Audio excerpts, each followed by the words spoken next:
Hello. Hello and welcome. I'm just waiting as everyone sort of joins and Zoom lets everybody pop on our screens. Welcome. My name is Rebecca Singer, and I'm part of the public programs team at Hillwood Estate Museum and Gardens in Washington, D.C. Thank you all for joining us today. I'm really delighted that we get to join virtually together this afternoon for Floral Design, Flowers Fit for Gatsby, with Ami Wilber, who I'll be introducing you soon. I know many of you have probably done some workshops with Ami already and know how fantastic she is. I wanted to say that I do hope those of you who are connecting with us from the DC area will get to visit Hillwood sometime soon. We have two exhibitions on view that are really worth the trip, as well as everything that's always fantastic to see at Hillwood. Our two exhibitions right now are Rich Soil, an exhibition of 7 groupings of life-size wire sculptures throughout our gardens made by contemporary artist Christine Mays, as well as our Roaring 20s exhibition, which is the inspiration for today's workshop. And you can plan your visit online. I'm going to go ahead and put in the chat actually some links that can help you with planning your visit to Hillwood and learning more about the exhibition that is inspiration for today's programs. Before we get started, I just wanted to give you a few quick notes about today's class. The demo portion of today's program will take about 45 minutes, and Ami is going to go step by step throughout the demonstration, and she'll stop at certain moments for answering questions. But please, as questions occur to you, submit those questions in the chat as we go along, whenever those cross your mind, and I will share what I see in the chat with Ami when we get to those good moments for a chance for questions. For friends near and far following along from home after the demo, I'm going to invite you to stay, and we have a show and tell portion of our program at the end where everybody who's been working on your own floral designs as we go through the demo, you'll have a chance to share with everyone if you want to. We'll feature anyone who's interested, and you can turn on your cameras whenever you're ready to share. So now it is my pleasure to pass us over to Ami Wilber, who is Hillwood's floral and event decor designer and has been with us at Hillwood since 2016. So thank you, Ami. Great, thank you, Rebecca. And again, like Rebecca had mentioned, if you're in the DC area or if you want to travel to DC, the exhibitions are fantastic right now. And we just changed out our dining room display as well, which I think is quite spectacular. So today, sort of going off of the theme of our exhibition that we have right now from the Roaring 20s, we wanted to create a floral arrangement that was going to, one, incorporate the theme of the 20s, and then also to incorporate how we're going to decorate and, bring everything together for our gala that we'll be having in about 2 weeks from now. So with that, I really wanted to limit the color palette, as you might have noticed from your material lists. And we're going to add in some elements that we typically don't use with our other floral arrangements, such as feathers or anything sort of, I would say, Gatsby-ish inspired. So the first thing that we want to do is we're going to prep our container. So I'm going to go through that. The containers that I was able to find for this class, I thought were just kind of interesting, very sort of similar in the shape of things that you might have seen back in the 1920s. This is actually metal, it's not ceramic, so it's a little bit lighter. But again, it was just sort of like the color palette that I was also trying to incorporate for this floral demo. And then also sort of the shape, which is how I got to this container. So I'm going to take my chicken wire. We use chicken wire at Hillwood because it is environmentally more stable, and it's also just a better way to kind of keep your blooms in bloom a lot longer because the stems are directly in the water. What I've done is I've just kind of balled up my chicken wire. And I like to have to make sure that the bottom part of it sort of overlaps, so there's a little bit of a double space here. And then I'm going to plunk this in. .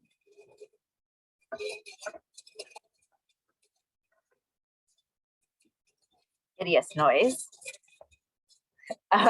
into my container. So now I have it in there. I'm going to tape it off just so that the chicken wire stays in place. I like to use clear floral tape just because you don't see it, but any kind of floral tape is fine. I'm going to go over it to make this sort of crisscross over the container. And then what I like to do is I like to run the tape around just so that I know the floral tape is in place in case the sides get wet or anything like that. It's just sort of an extra layer of security. So now I have my floral wire or my floral tape, so it's holding down the chicken wire. All right, so I'm going to start with the container in this view. I'm going to bring the field of vision down just a little bit so you can see what's happening as I start the process, and then I'll switch the angle once it gets a little bit larger. Does anyone have any questions before we get started with the actual making of the arrangement? I think we're good. Okay, so the most important thing I always like to talk about is making sure that your container has water in it. We don't use anything in our water. This is just regular old tap water. I've filled my container almost to the top. You'll want to check on your arrangement every day with water. Using the chicken wire, it makes it very easy. You can like lift up your container and sort of pour out the water and then put fresh water in if you want to really prolong your blooms. And if you do that, I would say like every couple of days, you'll really notice a big difference in how long your arrangement will last.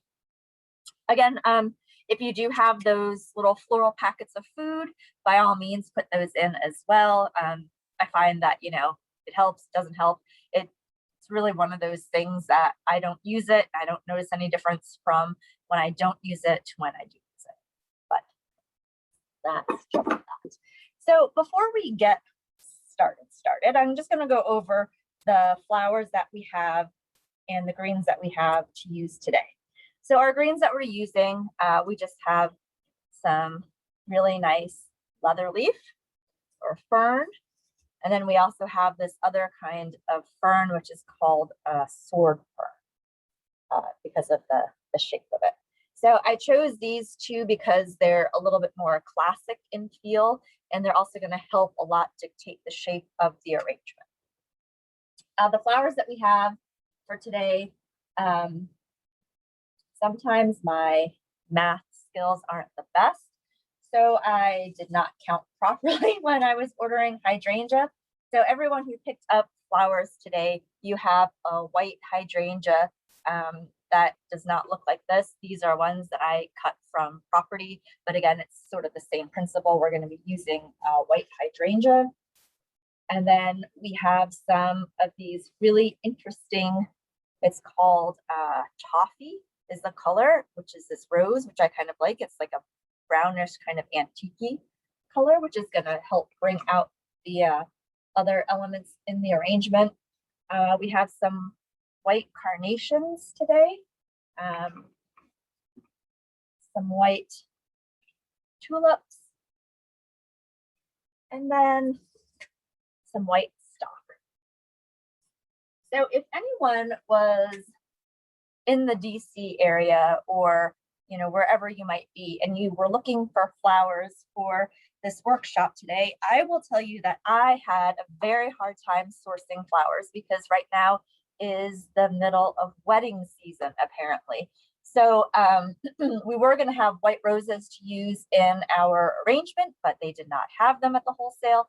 So we substituted it out with the white carnations, which I think are quite lovely as well. So again, you know, whenever you're thinking about where you're going to get your flowers, where you're going to source them from, you know, if it's not the exact same flowers that we're using or that's on the material list, it's always good to just have sort of a backup of what you might want to use instead. And also the one thing that I find to be a little bit even more helpful than specifically the flower itself, is just thinking about what the color palette's going to be, and then, you know, thinking about different textures for your arrangement so that you don't sort of get hung up on the fact that, oh, they didn't have white roses this time, you know, what am I going to do about that? So again, you know, it's always good to sort of have an idea of just color palette and textures, and that'll kind of help you go along. Okay, so without further ado, we'll start with our arrangement. So the first thing that I like to do, as you'll notice, that the chicken wire kind of has big openings in it. So I like to go ahead and green my container about 75% of the way first. What this does is it gives me an idea for, you know, the structure of the arrangement, of, you know, how tall it's going to be, how wide it's going to be. And then what the other thing it does is it helps sort of fill in the gaps of the chicken wire so that when you're going to put your blooms in, there's not as much sort of wiggle room within the chicken wire. So again, I am going to just do a one-sided arrangement today. We're going to make it an asymmetrical arrangement, which is something that was very sort of in fashion in the 20s at that time. So we're going to try and take the idea of that, but make it obviously something that's a little bit more contemporary and up to date for these 20s. Okay, so again, I'm starting with my leather leaf, and I'm going to cut everything at a nice sharp 45-degree angle. I'm going to start from the back of the container, and I'm going to work my way forward when I'm greening it. A lot of times, I'm not going to use like this entire piece. I'll take off some of the lower branches of the leather leaf to make it a little bit smaller so it will fit in better.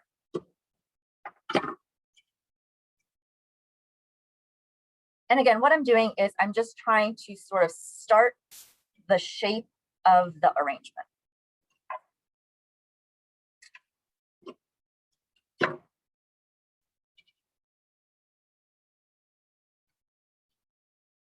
And if you have any little pieces that are, you know, a little bit brown or something, just take those off.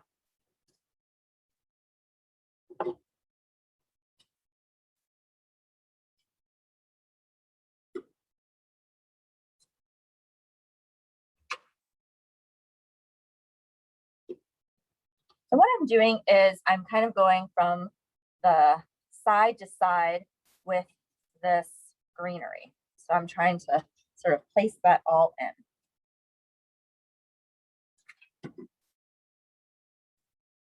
Because I want to leave this sort of open space here in the back. I want it to not be like a big sort of fan that's coming out with the greenery, but I want it to kind of be up on one side, down on the other side, and a little bit low in the middle.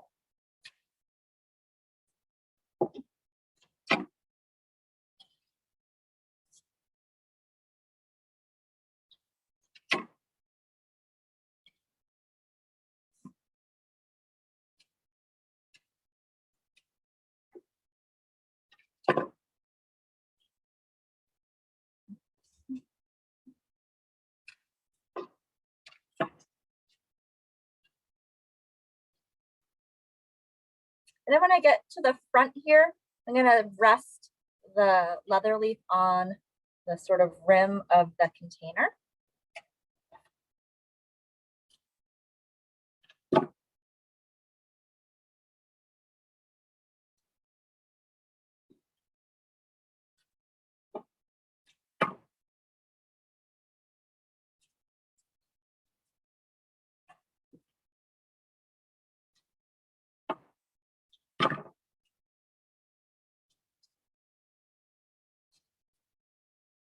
Okay, I am just about done, actually, with a whole bunch of greens of the leather leaf, but also with how greened up I want the container. So if you look from the back, you can see that it's pretty much, everything is sort of nice and filled in. I would say that's a little bit more than 75% filled in with my greens. And if I just tip it forward a little bit, you can kind of see how it's making this sort of fan. But again, I was not trying to make it come all the way out like this, but I was trying to give it this sort of swooping feeling. I'm going to want to try and bring this side up a little bit more. So I'm going to actually achieve that with the other greens that I have with my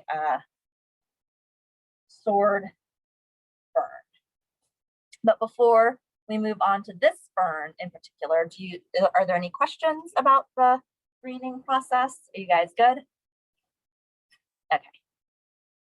So again, like I said, I'm trying to create this sort of swooping sort of feeling that's going to come up from here and then, you know, down a little bit towards the front. So the way I'm going to do that is using sort of directional cues. One of them is going to be with this sword fern.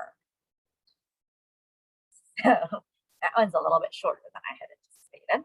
So I'm going to put that there. I'm going to look for a relatively long piece. And I really like how this one is bending naturally this way.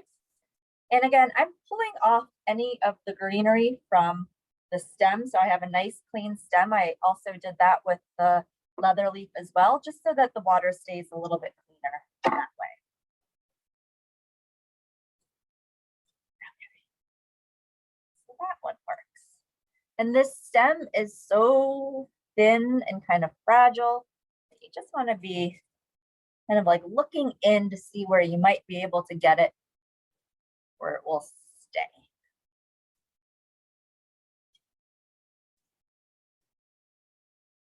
Kind of like that. Okay. So again, I'm going to take that same kind of feeling. I have another one that's doing the exact same thing. So I'm actually going to push her back behind this one.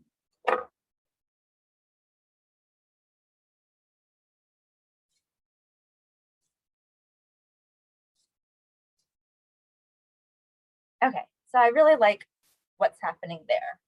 And then I'm going to try and take that feeling and I'm going to bring it down to the front here.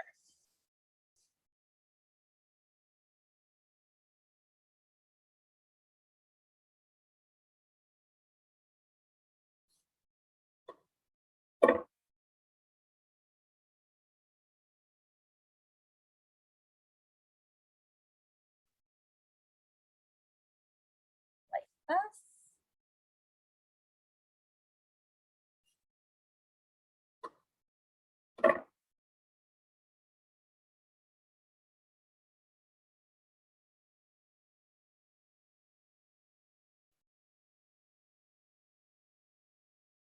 And I still want something that's going to hang sort of down from the front here.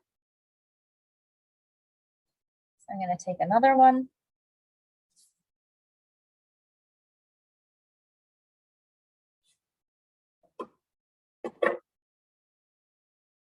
Bring it all the way in the front here. Like that. Okay, so I like what I've done with, you know, how this fern is creating the directionality of the way I want the arrangement to go. And I'll come back probably a little bit later and maybe fill in with a little bit more of this green. But for now, I'm going to leave it like that. I'm going to leave my greening alone for a moment. And I'm going to start to go in with my flowers. So typically what you want to do when you're creating an arrangement is you always want to go in with sort of the biggest flowers that you have, biggest blooms, things that are going to take up the most amount of space, because you don't want to crush tiny small flowers later on if you then end up having to, you know, put things in different spots. So what I like to do is I like to go in with my largest flower first, and then from there start to create again the structure or the sort of skeleton of what's going to happen with the rest of the flowers. And what I mean by that, I'm going to go in with my hydrangea first. For those of you who got store-bought hydrangea or whatever, it's going to be a very kind of larger bloom. So I'm going to take a couple of these small hydrangeas that I have I'm going to put them together to kind of create, again, that bigger space that would take up for the other types of hydrangea that you have. And what I'm going to do is I'm going to go in with my hydrangea to the front here.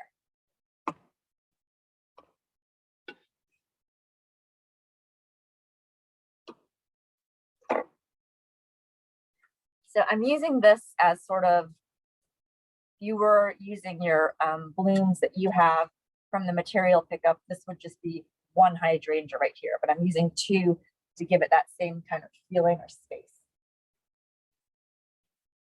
So I'm going to put one up towards the front, and then I'm going to put one in this back area here, which will end up giving it depth.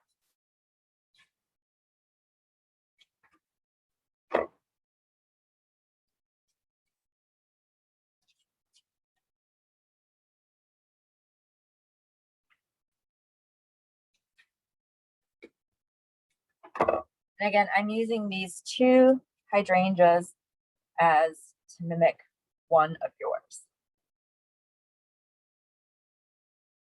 Okay, so looking at this from the front,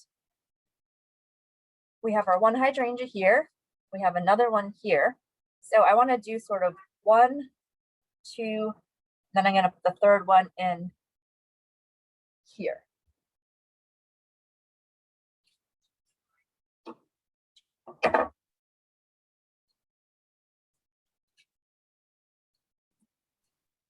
So like that.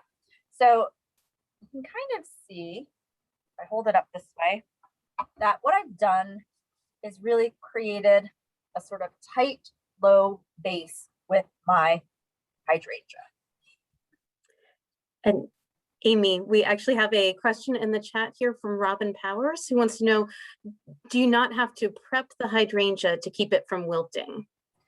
So what we do when we get hydrangea in from our wholesaler, not when I get hydrangea off of property, what I'll do is I'll soak the head of the hydrangea in really cold water when I first get it. There's always a little, typically like a little plastic bag with water at the stem, so it's still drinking water from the stem, but having it plunked into that cold bath of water with its head and then going to process it later really helps to prolong the life of the hydrangea.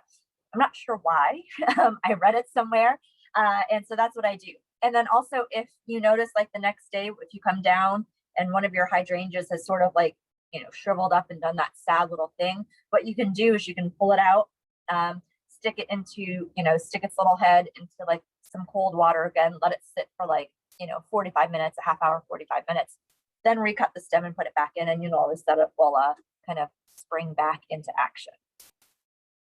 I don't know the science behind why it does that, but it seems to work for us.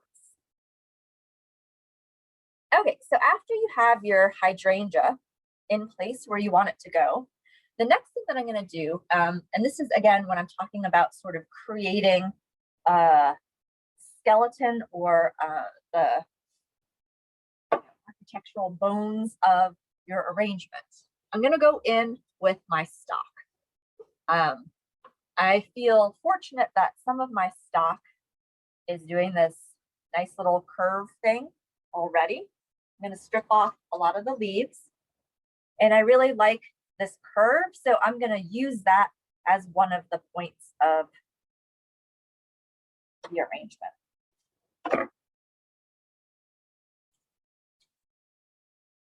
So I'm going to now have this area of, this is going to be my longest point of the arrangement. And from this, I'm going to take this line and I'm going to bring it down onto this side. So I'm going to take another piece. And again, this stock, you can see, is already sort of curving in this direction. So I'm going to use that to my advantage. And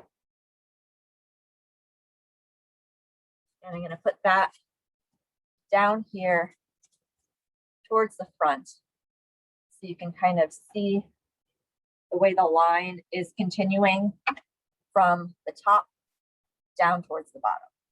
And then what I want to do is sort of fill in a little more with the stock. I'm just going to do a couple more for now. I'm going to put another one again back here.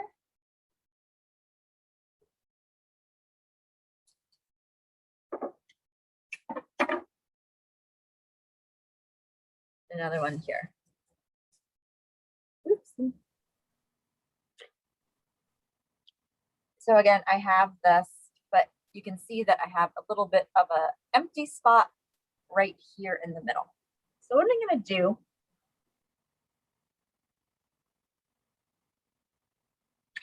just going to fix this for a second. Looking at it that way. Okay. So I'm going to fill this in with some of my carnations, or if you have roses, white roses, this would be a good time to use those, sort of fill in this space here. It's a little difficult to see because it's white flowers with this glaring overhead light. So I'll see if there's a way we can kind of work on that a little bit. So you can kind of see, oopsie, oops. I don't know if you can. Is it really glary for you guys as well? Because I'm looking at it in my camera and it's like, it's really hard to kind of see. Amy, while you're working on filling that in, I'm going to relay another question from the chat. Yes. Someone was asking if this is going to be a 360 arrangement or one-sided. No, this is just going to be one-sided.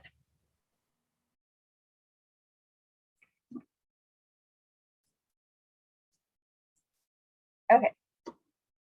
So I'm filling in my carnations again into this sort of voided area that I had that was right here in the middle. Okay, I'm going to do something real quick. Let's see if this helps. Okay. So anyways, as you can see, what I've done right here is I've started to fill in, I'm going to tilt it down a little bit more, with my carnations in this area. And again, if you had roses, this would be a good place to add in your white roses, but we have white carnations, so we're going to do that.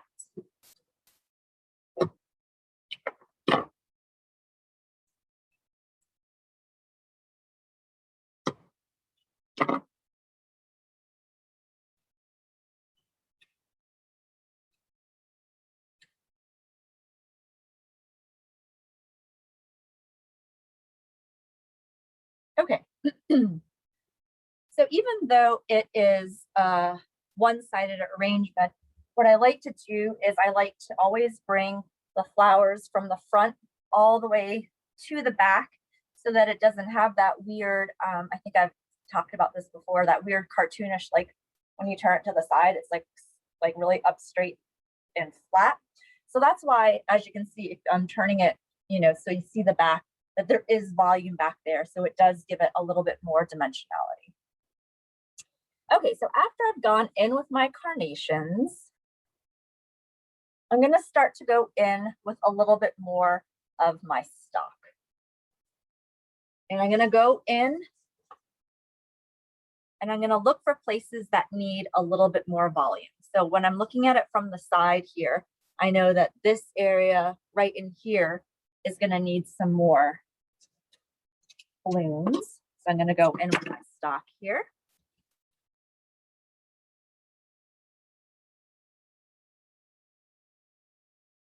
And I think I'm going to put another one down in here.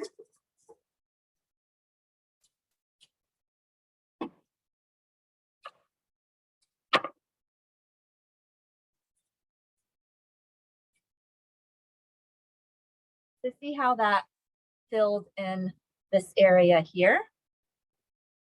I'm going to do that same thing. I'm going to add in one more piece of stock right in this area right here.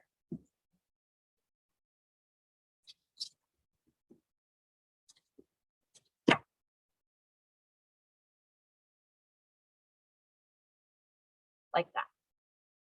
So now this area is filled in. This area is filled in nicely as well.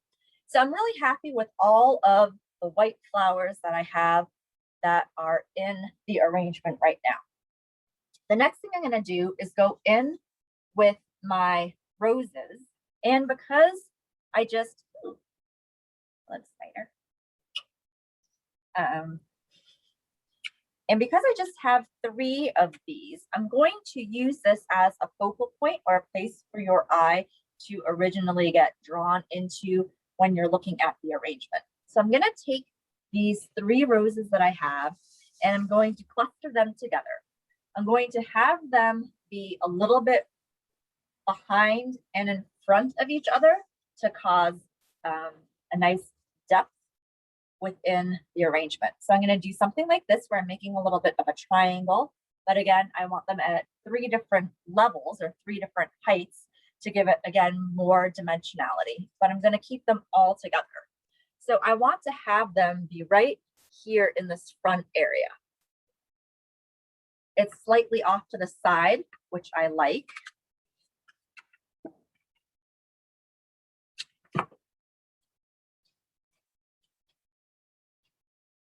So the first one that I'm going to do, if you see it from the side, it's above the hydrangeas so that it's not sitting on top of the hydrangeas, but it's sitting slightly above the hydrangea. The second one I'm going to do, I'm going to put down here.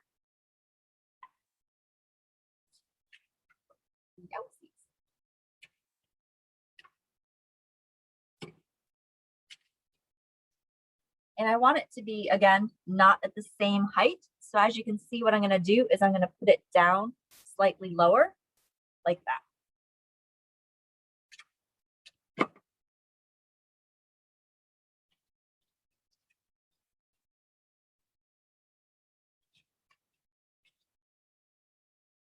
So you can see the different heights for those 2.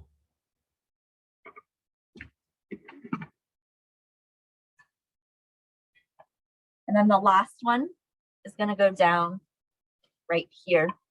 And she's going to be just slightly above this one, but slightly below this one in terms of the depth.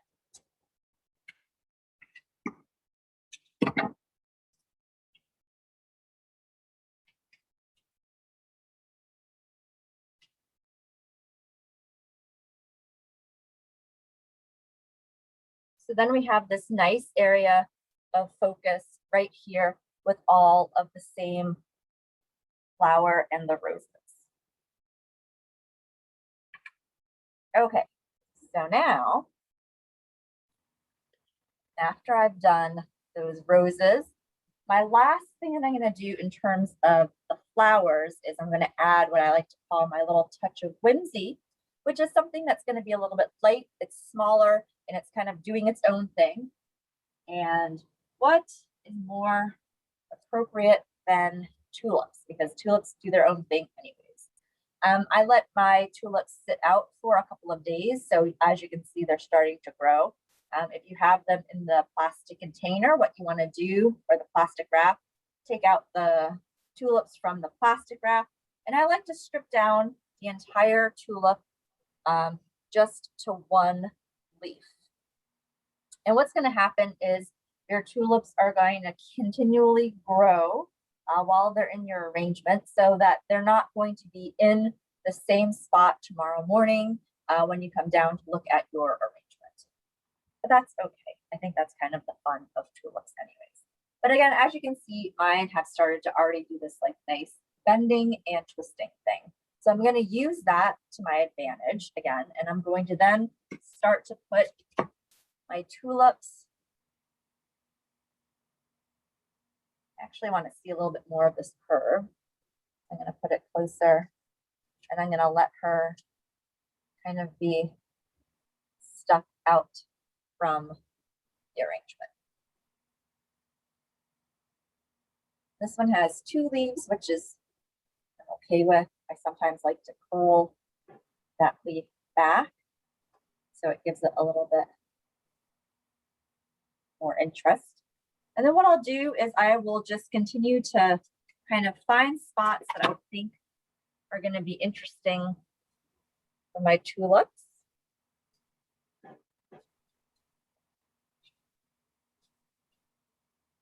And letting them kind of have their own little moment. So they're all going to be up a little bit higher than the rest of the flowers. This one, I'm not excited about the way the leaf looks, so I'm going to strip that off.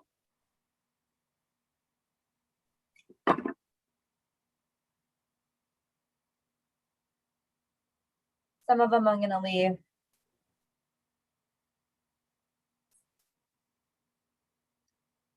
a little bit shorter.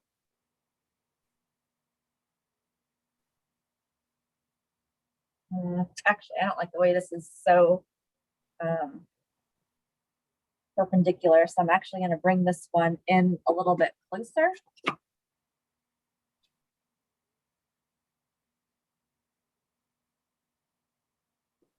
So that's just a little head right there.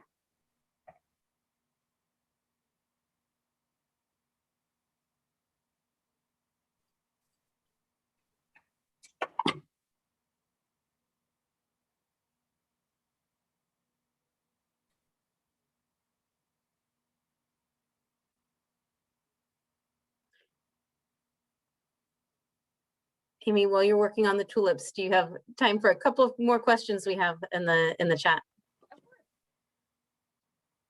One goes back to the white carnations. There was a question about how many white carnations. I have in here 1, 2, 3.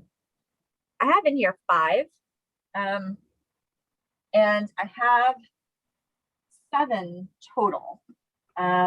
The other thing about the carnations, I might go in again at the very end and fill in a little bit more if I see some empty spots with the other 2.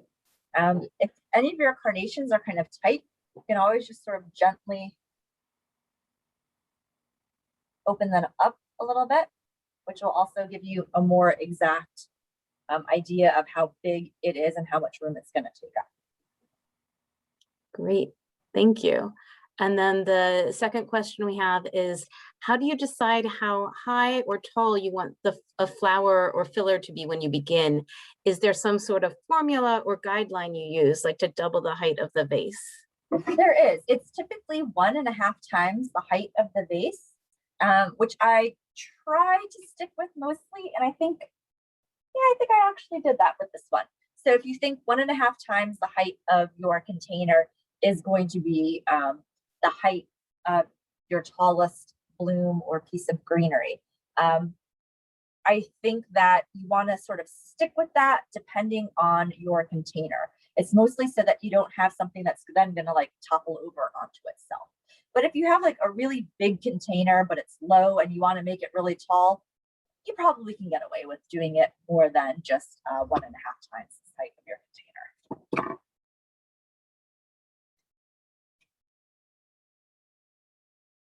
Okay, so I think I'm just gonna do 2 more of these tulips. I'm putting in one here towards the front, bottom. Now, I might as well use all of these tulips that I have here.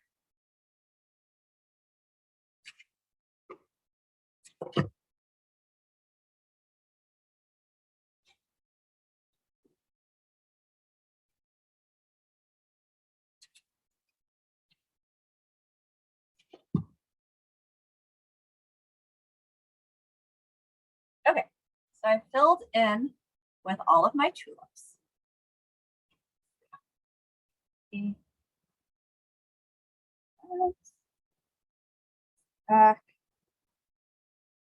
Voila. So the next thing that I'm going to do, which I think is going to be what makes it feel like something from the 1920s, is use some feathers. I have 3 ostrich feathers. What I'm going to do is I'm going to mimic the lines of this. So I want to have a feather coming here, a feather coming here, and then a feather coming down here.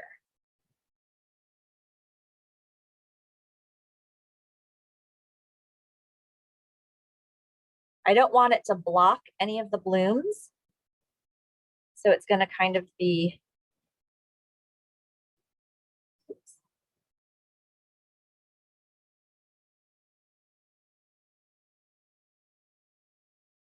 in the background a little bit.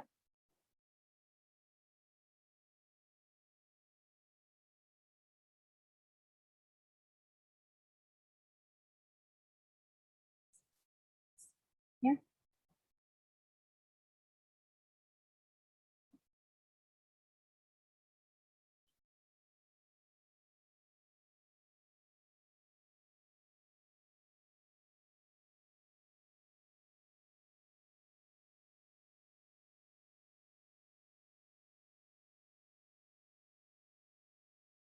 Okay, so it just adds like a little bit of something that's kind of fun, that kind of makes it feel a little bit jazzy, I guess you could say. The other thing that I have, and if you were only able to find feathers, or you were only able to find pampas grass, or you have both, if I have this beautiful bloom of pampas grass that is quite large. So I don't know if I'm going to put it into this necessarily, but I'm going to see if maybe I'll put it up here. But again, if you only had pampas grass, what you might want to do with that is do the same thing that we did with the feathers, where you just have 3 pieces of the pampas grass. If you only have feathers, you can just use the feathers. If you have feathers and pampas grass, like we do here today, I'm going to take my 1 piece of pampas grass and I'm going to put it in the back so that it ends up being very dramatic, almost feeling like a fancy hat or some kind of topper. Oops.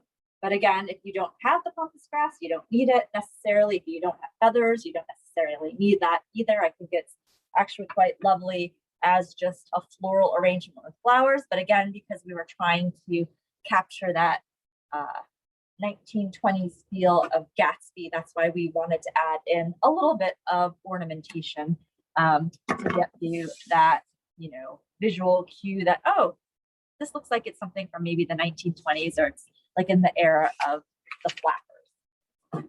So what I'm going to do now, I'm going to try and do, is show you this with a little backdrop so that you can see it better. Here, that's too low. Okay. Just going to finagle something real quick, see?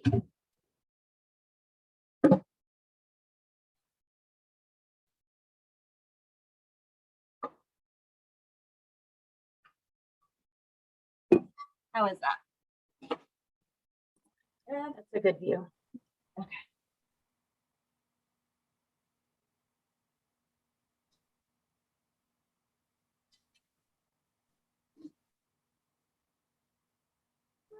How is that? Very nice. We can see it standing out against the background and the whole thing fits in the frame. Gives us a great view. Good. We do have a question in the chat about the container. Do you find flowers last as long in metal vases as glass or ceramic?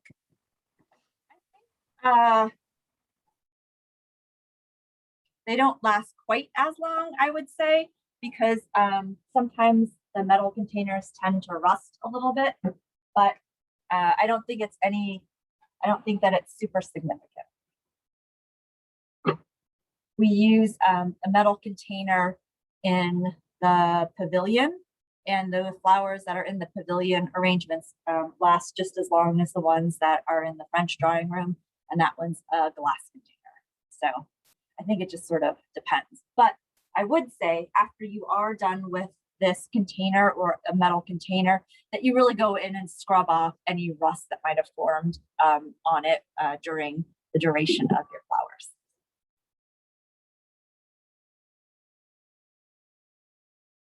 Good. So are there any more questions about your 1920s inspired floral designs?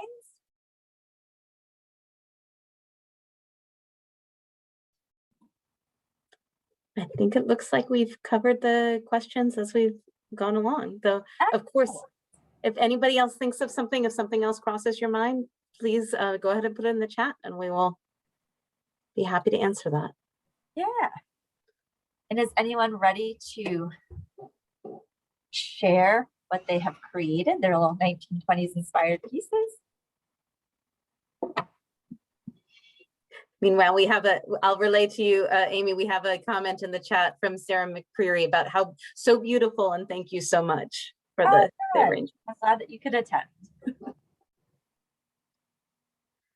So yes, as Amy said, this is the end of the formal demo portion of our program, but we would love if anybody, I know you might still be working on your projects and not ready to share, but if anybody's ready, you can go ahead and turn your camera on and we'll be happy to spotlight you. I think I see Kimberly. And a few others are starting to pop on, so.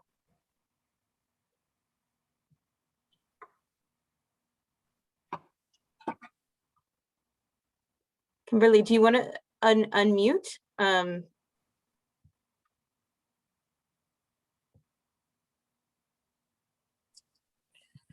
All right, let me.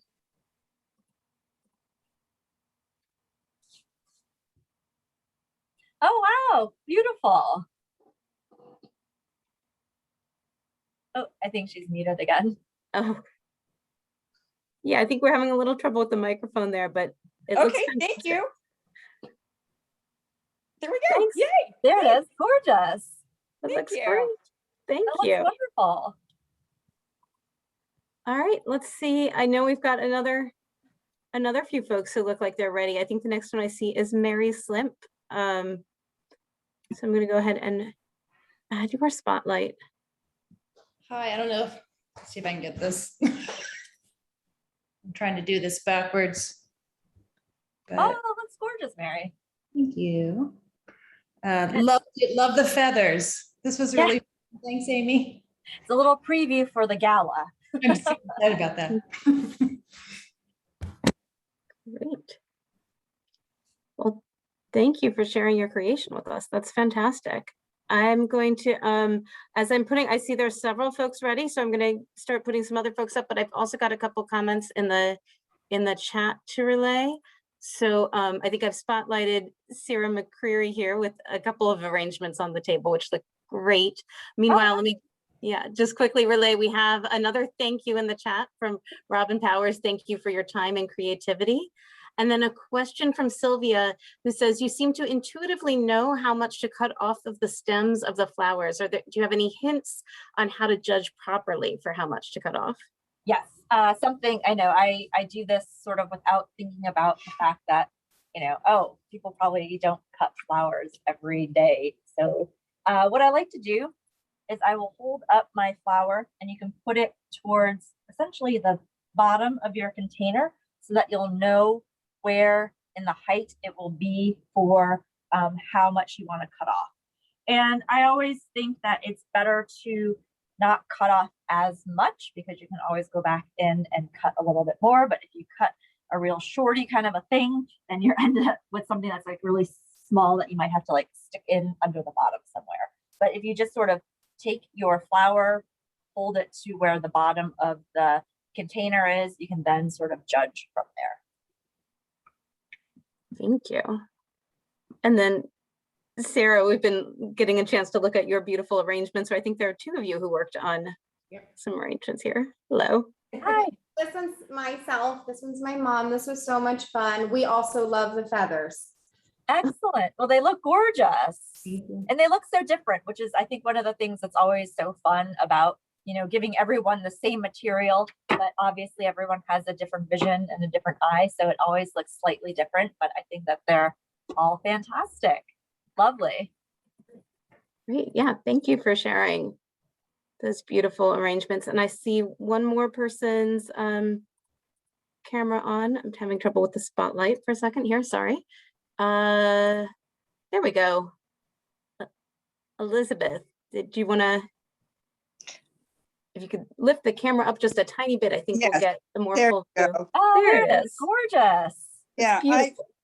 thank you. I have a lot of limelight hydrangeas in my garden, and so I added them a little bit in the back as filler. And then I put the big feather on the base. I love it. Yeah, no. I think that, you know, it doesn't always have to be in the arrangement. It could be next to the arrangement, but I really like the composition of what you've done with the pampas grass laying there on the in front of the arrangement. Oh, thank you. It's so nice to see you again, Amy. Good Love to you. see you. Or, Yes. you know, see. Thank you so Gorgeous. much. Thank you. Thank you. And we've got another lovely comment in the chat from Karen Jacob, who says, this was so much fun and I'm amazed at how well my arrangement turned out, and thank you. Yay.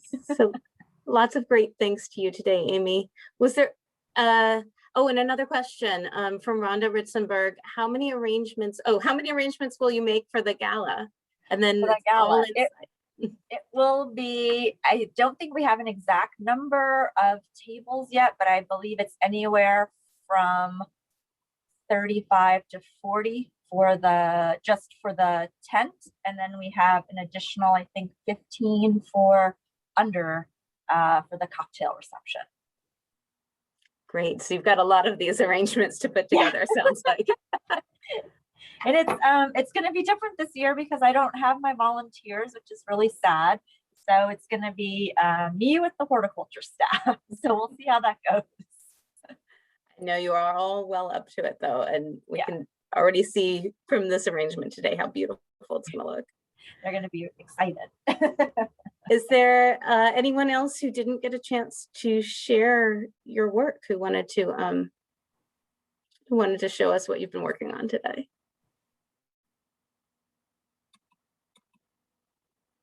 Yeah, I think we may have gotten everybody then. Excellent. Yeah. Well, I'm Well, then- so excited that, you know, you guys can all come out today for, you know, one of our last ones for the fall. We'll be doing one more at the end of the year. So I think we'll do one more virtual one in December. So hopefully between now and then, you guys are staying healthy and safe. Yep, so echoing Amy, thank you everyone, and we hope we get to see you on, I believe the date for the next one is Thursday, December 9th. So stay tuned for more information about that floral how-to, and have a great afternoon, everyone. Thank you. Thanks, goodbye.